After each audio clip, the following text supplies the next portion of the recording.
नमस्कार, उत्तराखंड की खबरों में आपका स्वागत है। मैं हूं मनोज बानस और अब खबरें विस्तार से। देहरादून से अहम खबर सामने आ रही, जहां सचिवालय के बाहर बड़ा हादसा होने से टला है। फायर ब्रिगेड की गाड़ी में लगी है आग। आपको बता दें, सीएम सुरक्षा में तैनात है दमकल की गाड़ी। पुलिसकर्मियों ने आग को बमुश्किल काबू पाया है। शॉर्ट सर्किट की वजह से आग लगने की बात सामने आई है। तो पुलिसकर्मियों ने आग पर बमुश्किल काबू पाया है। यह अहम खबर आपको देहरादून से दिखा रहे हैं। शॉर्ट सर्किट होने से गाड़ी में लगी आग। सचिवालय के बाहर बड़ा हादसा होने से टला है। तो फायर ब्रिगेड की गाड़ी में लगी आग, बमुश्किल पुलिसकर्मियों ने आग पर काबू पाया है। तो फायर ब्रिगेड की गाड़ी में आग लगी है। आपको बता दें, शॉर्ट सर्किट की वजह से आग की बात सामने आई है। हालांकि पुलिसकर्मियों ने आग पर काबू पा लिया है।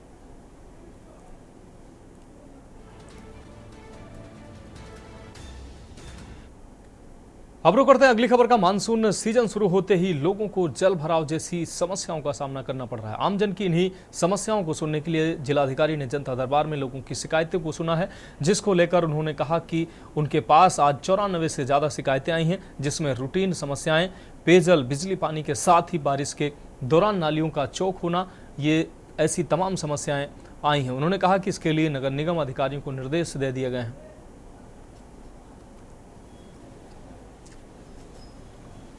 नहीं, हमारे पास 300 कुछ, प्रेरणा बता देगी एग्जैक्ट नंबर। 300 कुछ कल सुबह तक का डेटा था और 7000 कुछ हमारी वो थी पेड़ की रिक्वायरमेंट।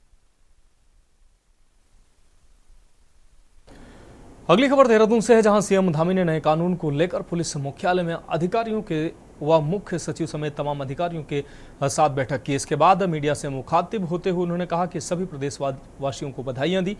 उन्होंने कहा कि प्रधानमंत्री नरेंद्र मोदी व गृहमंत्री अमित शाह का भी आभार व्यक्त किया। साथ ही कहा कि नए कानून के जरिए अब न्याय पाने की प्रक्रिया को सुलभ किया गया है। वहीं प्रदेश में भी इसकी तैयारियां पूर्व में कर ली गई थी। साथ ही उन्होंने कहा कि इसके लिए 20 करोड़ का बजट भी स्वीकृत किया गया है, जिससे इन नए कानूनों को लागू करने में सहूलियत रहेगी।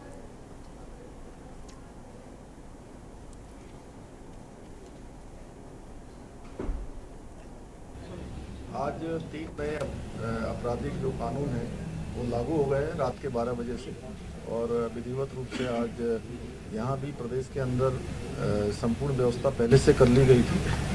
और आज का दिन बहुत ऐतिहासिक दिन है, जो अंग्रेज़ों के ज़माने से पुराने कानून जो जटिल थे और न्याय मिलने में जिनसे देरी होती थी, उन सबको सरलीकरण किया गया है। और बहुत सारे ऐसे कानून जो अपराधियों को बचाते थे, पुलिस को ज़्यादा भागदौड़ करवाते थे, मेहनत करवाते थे, लेकिन उसके बाद भी पुलिस को वो सफलता प्राप्त नहीं हो पाती थी। निश्चित रूप से वो सबका सरलीकरण होगा, समाधान होगा, और जो अपराधी हैं वो किसी भी स्तर पर नहीं बच पाएंगे, और जो आम आदमी, सामान्य आदमी है, उसको तेज़ी से न्याय।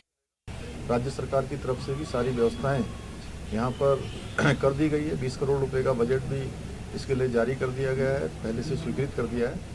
मैं आज इन नए कानूनों को लाने के लिए माननीय आदरणीय प्रधानमंत्री नरेंद्र मोदी जी का, हमारे गृह मंत्री आदरणीय अमित शाह जी का मैं उनका धन्यवाद करता हूं, उनका अभिनंदन करता हूं। सभी प्रदेशवासियों को, पुलिस विभाग को, आम जनता को, सबको बधाई देता हूँ, शुभकामनाएं देता हूँ। मुख्यमंत्री जी, आज से अब रुक करेंगे अगली खबर का। नैनीताल के भीमताल में पहुंचे केंद्रीय सड़क एवं परिवहन राज्य मंत्री अजय टम्टा का भाजपा कार्यकर्ताओं ने जोरदार स्वागत किया है। भीमताल पहुंचे केंद्रीय मंत्री ने एक निजी होटल में बैठक के दौरान स्थानीय विधायक ने उन्हें भीमताल क्षेत्र में सड़कों की समस्या से अवगत कराते हुए भीमताल बाईपास में नहर कवरिंग सहित भीमताल विधानसभा में सड़कों का विस्तार के लिए ज्ञापन भी दिया है। वहीं सड़क एवं राज्य मंत्री ने कहा कि जल्द ही काठगोदाम नैनीताल को 2 लेन करने के साथ ही कैंची धाम बाईपास और कैंची धाम में टनल बनाकर कुमाऊं को गढ़वाल से जोड़ा जाएगा। इसको लेकर भी केंद्र सरकार द्वारा प्रयास किया जा रहा है। उन्होंने कहा कि विकास कार्यों में धन की कमी नहीं आने दी जाएगी और निरंतर इस तरह की योजनाएं चलती रहेंगी। गडकरी जी ने पिछले 10 वर्षों में किए, उससे हमारा रोड नेटवर्क ऐतिहासिक उपलब्धियों भरा है। अब इसलिए जो मुझे समय मिला है, इस समय के अंदर हम लोग ये प्रयास कर रहे हैं कि भाई जो 10 वर्षों का काम है उसको और तेज़ गति से विकसित भारत की जो संकल्प है 2047 तक, कैसा वो रोड नेटवर्क होना चाहिए, उसकी हम योजना बना करके उसका इम्प्लीमेंट चालू करेंगे। और आने वाले समय के अंदर पूरे देश भर के जो रोड नेटवर्क है वो अपने आप में एक इतिहास बदलने वाले होंगे। हमारी हाईवेज़ बहुत बड़े और एक शहर से दूसरे शहर और एक राज्य से दूसरे राज्य को जो कनेक्टिविटी है उसमें समय बचे, इसको हम टारगेट करेंगे और उसमें जो हमारी लेन है वो लेन हमारी बढ़ेंगी। अगली खबर कोटद्वार से है, जहां नए कानून को शासकीय अधिवक्ता जितेंद्र रावत ने लोगों को जागरूक किया। इस कानून को लेकर उन्होंने बताया कि नए कानून में धारा 375 और 376 की जगह बलात्कार की धारा 63 होगी, सामूहिक बलात्कार की धारा 70 होगी, हत्या के लिए धारा 302 की जगह धारा 101 होगी। भारतीय न्याय संहिता में 21 नए अपराधों को जोड़ा गया है। 41 अपराधों में सजा को बढ़ाया गया है, साथ ही 82 अपराधों में जुर्माना बढ़ाया गया है। महिलाओं से संबंधित अपराधों में सजा के प्रावधान को और कड़ा किया गया है। पूरी पुलिस सुरक्षा, पुलिस फोर्स के साथ जुडिशल एकेडमी भवानी में हुई थी हमारी 23 तारीख से और 27 तारीख तक। और जो 3 आज से जो नए कानून लागू हो रहे हैं, आईपीसी और एविडेंस एक्ट और सीआरपीसी के संबंध में अब कानून, वो अंग्रेज़ों के टाइम के कानून थे, अब ये बदल के भारतीय न्याय संहिता बीएनएस कर दिया, दंड प्रक्रिया संहिता को बीएनएसएस कर दिया और इसको एविडेंस एक्ट को भारतीय साक्ष्य अधिनियम को बीएसए कर दिया गया। तो तीनों कानूनों को में सरलता बनाए रखने के लिए जो अंग्रेज़ों के बनाए कानून थे उनसे मुक्ति पाने के लिए ये किया गया। और अब जो है आज से जो है ये नए कानूनों के तहत जो भी मुकदमे दर्ज होंगे, जो भी कानूनी कार्रवाई चलेगी, ये आज के कानूनों के हिसाब से चलेगी। अब रुक करेंगे अगली खबर का। पूरे देश भर में नए कानून लागू होने के बाद रुड़की की गंगनहर कोतवाली में कोतवाली प्रभारी गोविंद कुमार ने स्थानीय जनप्रतिनिधियों, लोगों व बच्चों के साथ गोष्ठी का आयोजन किया और लोगों को नए कानूनों के बारे में जानकारी दी। कोतवाली गंगनहर प्रभारी गोविंद कुमार ने बताया कि जो नए कानून आए हैं वह बहुत अच्छे हैं और सरल कानून हैं। नए कानून भारतीय न्याय संहिता, भारतीय नागरिक सुरक्षा संहिता और भारतीय साक्ष्य अधिनियम, जिसके चलते आमजन को अब सुलभ और समान न्याय मिलेगा। उन्होंने जानकारी देते हुए बताया कि नए कानून के तहत बुजुर्ग व्यक्ति घर बैठे मेल के माध्यम से अपनी एफआईआर दर्ज करा सकता है। साथ ही नए कानून के माध्यम से सभी को समय से न्याय मिलेगा।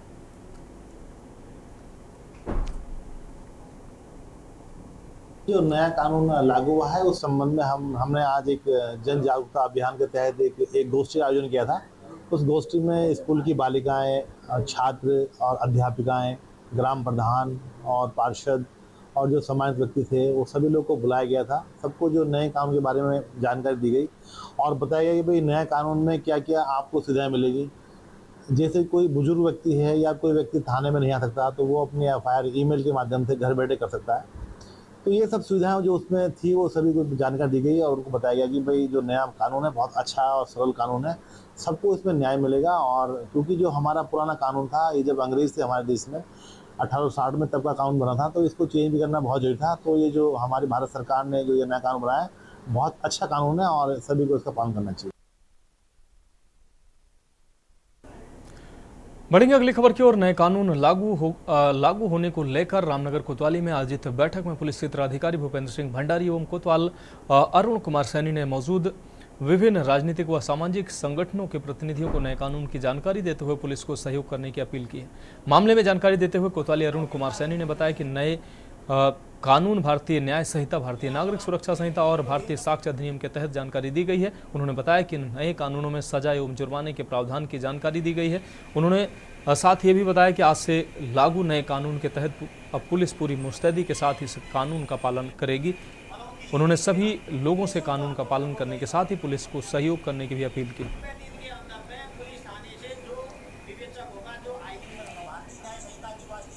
देखिए, आज से पूरे देश में 3 नए कानून लागू हो गए हैं। भारतीय नागरिक सुरक्षा, भारतीय नागरिक संहिता और भारतीय साक्ष्य अधिनियम। तीनों को आज हमारे द्वारा थाने में पूरी तैयारी से आज लागू किया जाएगा और जो भी इसमें प्रावधान है उन्हीं के तहत हमारे द्वारा अभियोग को पंजीकृत कर विवेचना की जाएगी और केसों का अनावरण किया जाएगा।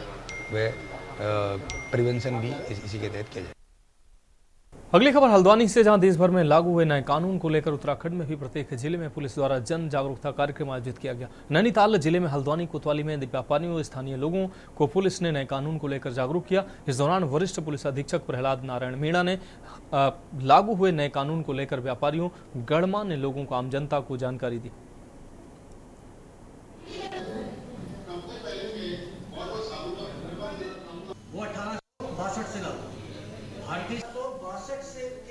देखिए, आज 1 जुलाई से पूरे देश भर में जो 3 नए कानून लागू हो रहे हैं, उसके संदर्भ में केंद्र सरकार द्वारा और राज्य सरकार द्वारा जो निर्देश दिए गए थे, उसी क्रम में आज हर थाने क्षेत्र में एक जन जागरूकता अभियान चलाया गया है, जिसमें आम जनता को नए जो कानून हैं उनके बारे में उनको जागरूक किया गया है, उनको बताया गया है।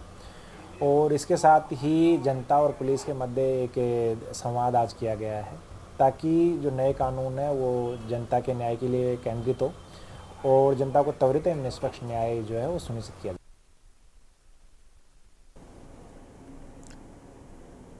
अब बात करेंगे अगली खबर की। अगली खबर डोईवाला से है, जहां नए कानून को लेकर पुलिस ने गोष्ठी का आयोजन किया, जिसमें भारतीय न्याय संहिता, भारतीय नागरिक सुरक्षा संहिता और भारतीय साक्ष्य अधिनियम के बारे में लोगों को विस्तार से बताया गया है। बताया गया कि नए कानून में कम समय में पीड़ितों को न्याय दिलाने पर जोर दिया गया है। कार्यक्रम में मौजूद व्यापारी, अधिवक्ता, कॉलेज छात्र और राजनीतिक दलों के लोगों ने शिरकत की है और कानून की बारीकियों को भी समझा है।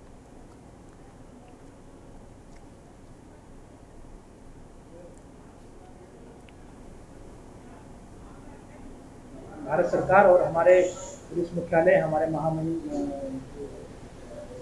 हमारे अधिकारी हैं, हमारे मुख्यमंत्री महोदय और डीजीपी महोदय, एसएसपी महोदय हमारे, इनके द्वारा ये निर्देश दिए गए थे कि आज से ये 1 जुलाई 2024 से नए कानून लागू हो रहे हैं, तो इसका जो है व्यापक प्रचार प्रसार किया जाए, जिससे कि जनता को उनकी जो भी उनके अधिकार है या जो नए प्राविधान आए हैं उनमें उनको कोई असुविधा ना हो, इसके बारे में अधिक से अधिक जानकारी जनता पे गोष्ठी करके, आयोजित करके उसको दी जाए। इसलिए हमारे द्वारा ये यहाँ पे कोशिश की गई थी कि हम थाने में इसको रखते, लेकिन मौसम मुझे बारिश आने की वजह से फिर हमको शिफ्ट करना पड़ा और फिर यहाँ ब्लॉक सभागार में हमने एक कार्यक्रम रखा। इसमें जो हमारे नए कानून आज से जो लागू हुए हैं वो है भारतीय न्याय संहिता, भारतीय नागरिक सुरक्षा संहिता और भारतीय साक्ष्य अधिनियम। इसमें जो भी घटनाएं जो 1 जुलाई 2024 से प्रारंभ हुई हैं या इसके बाद होंगी, उन पर नया कानून लागू होगा। उनकी जो प्रक्रिया होगी माननीय न्यायालय में, वो भी नए कानून के तरीके से होगी।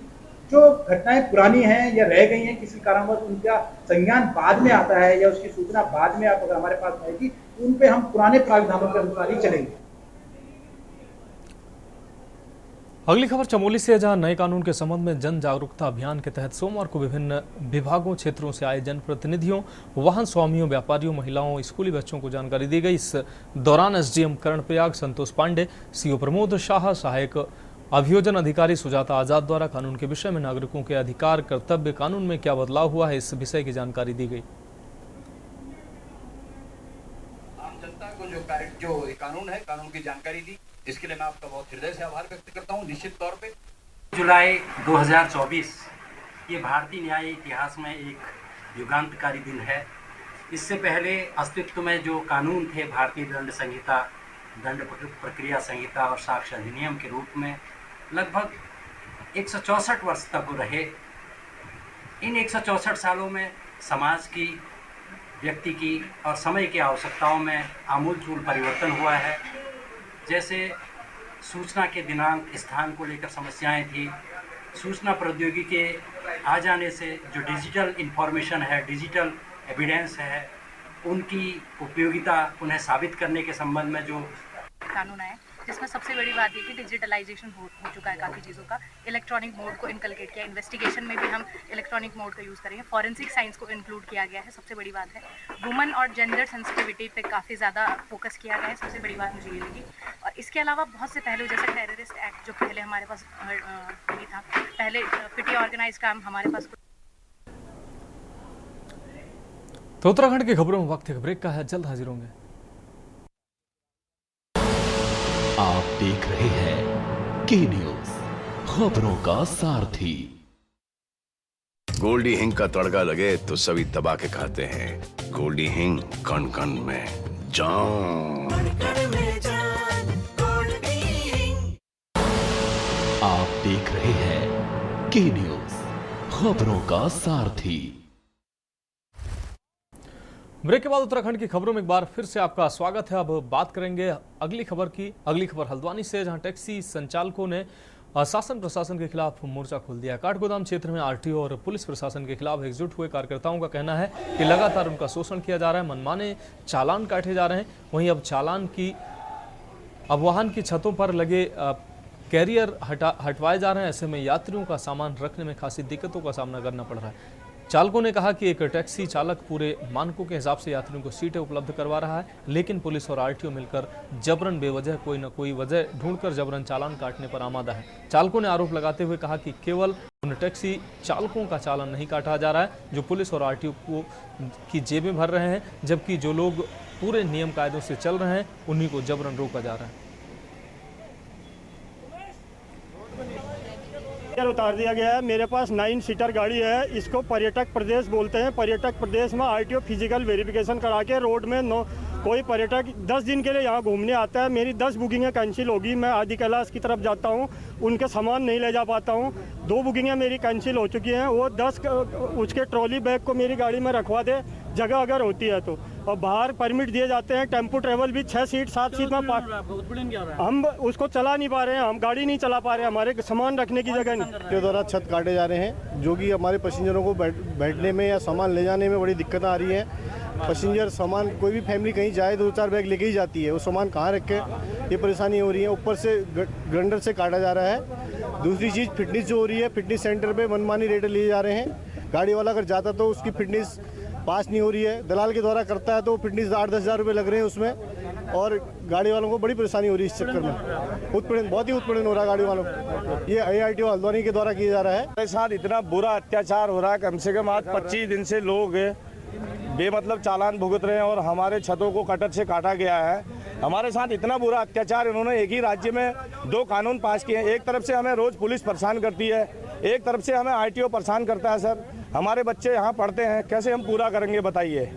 एक जीप में ये 8 सवारी 9 सवारी का हमें परमिट देते हैं, और उसके बाद हमें जो है टैक्स में हम 1420 रुपये 2023-2022 में भरते थे। आज हम उस टैक्स और उस फिटनेस को 11,000 में कर रहे हैं। मामला ये है, जो हमारे पहाड़ के जितने भी टैक्सी वाले हैं, इनके साथ बहुत ही अमानवीय तरीके से यहाँ पे कृत्य किया गया आरटीओ के द्वारा। बिना किसी ऑर्डर के सवारियाँ बैठी हैं गाड़ियों में, उसके बाद सवारियों को उतार के छतों में से सामान बाहर फेंक दिया गया है और उनको ग्राइंडर से यहाँ पे काटा गया इसी स्थल पर। आज इसी चक्कर में जो है राष्ट्रीय सेवा संघ के द्वारा हम लोग यहाँ पे इन सभी को एकजुट करते हुए एक धरना प्रदर्शन में चेतावनी देना चाहते हैं आरटीओ हल्द्वानी को।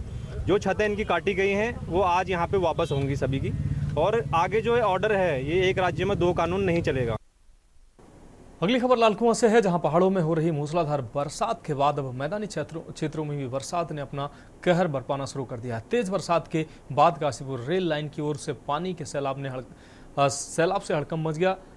खड्डी मोहल्ले, Hathikhana, Bengal colony, car road में बाढ़ जैसी स्थिति बन गई।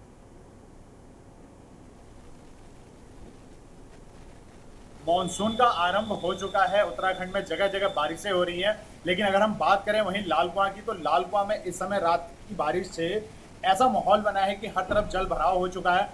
लाल कुआं की कई मोहल्ले गलियां जो है वो जलमग्न हो गई। वहीं मैं आपको बात दिखाना चाहूँगा कि यहाँ पे रोड जो है वो पूरी जलमग्न हुई है। आने जाने वाले लोगों के लिए काफ़ी आफत बनी पड़ी है। कई स्कूटी, कई वाहन, कई कारें जो हैं उसमें जल में फंस के बंद हो चुकी हैं। वहीं अगर हम बात करें तो लगातार इस बरसात से रेलवे स्टेशन पे जल भराव हुआ। वहीं आसपास के जो मोहल्ले हैं, जो गलियां हैं, उनमें जल भराव हो गया है। इसको लेके यहाँ की आम जनता काफ़ी परेशान है। अगर बात करें हम प्रशासन की, तो प्रशासन ने मानसून सीजन शुरू होने से पहले ही लगातार अपने निरीक्षण किए, सारे स्तर से कार्य को पूरा किया, लेकिन उसके बाद भी ये स्थिति बनी है कि यहाँ जलमग्न की स्थिति बन चुकी है। आप मेरे पीछे देख सकते हैं, गाड़ी लगातार आगे पीछे हो रही है जो इस जल भराव में बंद हो चुकी है। वहीं अगर हम बात करें तो इस प्रशासन के द्वारा किए हुए अपने सारे प्रयास इस धरातल पे विफल होते हुए दिखाई देते हैं। रुक रहेंगे अगली खबर का। ऋषिकेश में लहरों पर रोमांच का सफर राफ्टिंग अब बंद हो गया है। ऋषिकेश के राफ्टिंग जोन में मानसून की आहट के बाद गंगा का जलस्तर बढ़ते ही रिवर राफ्टिंग पूर्णतया बंद कर दी जाती है, क्योंकि 30 जून तक ही गंगा में रिवर राफ्टिंग का परमिट दिया जाता है। जुलाई को गंगा में रिवर राफ्टिंग प्रतिबंधित कर दी जाती है। 1 सितंबर से नए सीजन की नई शुरुआत होती है। आज भी बड़ी संख्या में रिवर राफ्टिंग के शौकीन राफ्टिंग करने पहुंचे। उनके हाथ निराशा लगी।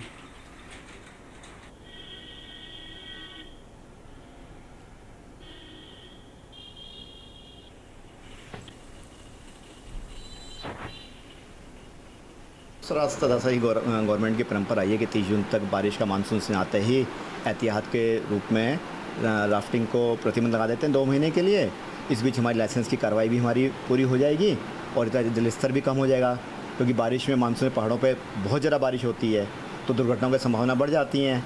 इसे 2 महीने के गैप के बाद फिर से सरकार हमें सब इसको विधिवत रूप से इसको दोबारा शुरू करेगी। इसके बाद ब्रेक के बाद जुलाई अगस्त के बाद सितंबर से दोबारा हमारी पर्यटन गतिविधि स्टार्ट हो जाती है, टूरिस्ट भी आना शुरू हो जाता है, चारधाम की यात्रा भी अपना दोबारा जोर पकड़ लेती है और राफ्टिंग को भी गवर्नमेंट इसको दोबारा से शुरू कर देती है। आज कितने लोग आपके पास आए हैं? देखिए काफ़ी आए, क्योंकि ऋषिकेश में तो राफ्टिंग हमारा मेन व्यवसाय का जो रीढ़ की हड्डी है और बहुत हमारे जल क्रीड़ा प्रेमी हैं जो राफ्टिंग से आस लगाए बैठे हैं और काफ़ी लोगों को निराश होकर जाना पड़ा आज। अगली खबर लक्सर से है, जहां जेके टायर फैक्ट्री से कर्मचारी निकाले जाने के विरोध में चलाए जा रहे धरने पर आज महापंचायत आयोजित की गई। पंचायत में किसान यूनियन पटेल के साथ ही उत्तराखंड किसान मोर्चा, किसान यूनियन क्रांति नगर, व्यापार मंडल, अधिवक्ता संघ व ग्राम प्रधान संगठन आदि संगठनों ने भी इसको समर्थन दिया। साथ ही वक्ताओं ने कहा कि फैक्ट्री प्रबंधन मनमानी कर रहा है, कर्मचारियों को बेवजह नौकरी से निकाला जा रहा है, जिसके चलते न सिर्फ कर्मचारी वर्ग बल्कि पूरे क्षेत्र में आक्रोश फैल गया है। इस मौके पर महापंचायत की अगुवाई कर रहे किसान यूनियन के राष्ट्रीय अध्यक्ष चौधरी कीरत सिंह ने कहा कि यदि आगामी 7 जुलाई तक फैक्ट्री प्रबंधन ने बाहर निकाले कर्मचारियों को नौकरी पर वापस नहीं लिया तो 8 जुलाई को कंपनी के मुख्य गेट को सील कर वहीं धरने पर बैठ जाएंगे। देखिए, कुछ कार्मिक जो जेके टायर में बाहर किए हुए हैं, हालांकि उनका कहना ये है कि इनका जो परफॉर्मेंस है वो अच्छा नहीं था और हमने इनको सूचित भी किया था, लेकिन जो बच्चे बाहर निकाले गए हैं वो ये कह रहे हैं कि हमको कोई सूचना नहीं थी। इसी को लेके एक धरना यहाँ पे चल रहा था, तो जो इस धरने को जो लीड कर रहे थे, इस आंदोलन को जो लीड कर रहे थे, जो हमारे श्री कीरत सिंह चौधरी जी हैं, वो लीड कर रहे थे, तो उनके माध्यम से ज्ञापन हमको मिले हैं। जो है सतीश शर्मा और धीरज शर्मा HRR, ये बिल्कुल इन्होंने गुंडागर्दी और चोर हैं।